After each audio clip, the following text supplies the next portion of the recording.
Cette rencontre avec des gens limités, différents et appauvris, des personnes d'une autre classe ou d'une autre race, commence souvent par des gestes de générosité qui peuvent se prolonger dans l'écoute, le dialogue et la communion.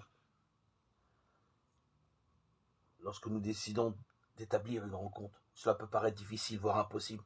On est si différents. Elles peuvent ébranler notre système de valeurs et nos certitudes.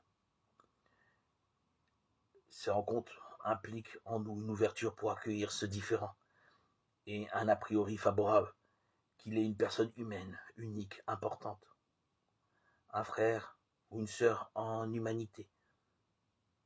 Il faut accepter cette différence pour établir la véritable relation, le véritable dialogue, la véritable rencontre. Lorsqu'on s'approche de la personne en essayant de pénétrer à travers un mur de peur et de préjugés, peut-être avec l'aide d'une tierce personne, le cœur peut être touché. Ainsi s'éveille en nous la compassion.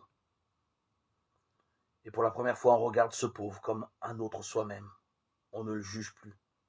On commence à comprendre ses souffrances et ce qu'il vit. Il est une personne humaine, comme soi-même on est une personne humaine. Il a un cœur et une sensibilité qui ont été aussi blessés. Cette communion ou rencontre est une réalité belle et mystérieuse.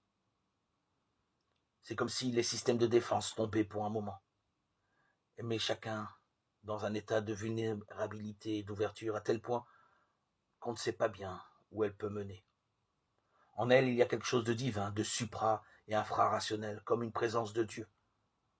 On est pauvres l'un devant l'autre, on découvre qu'on n'a rien d'extérieur à donner, seulement son cœur, son amitié, sa présence. Et tout cela se passe avec peu de paroles, à travers le regard et le toucher.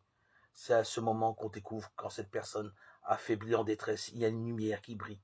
Qu'en l'écoutant, on est enrichi, on apprend quelque chose de l'humain et de Dieu. C'est un moment de communion qui est source de guérison pour les deux.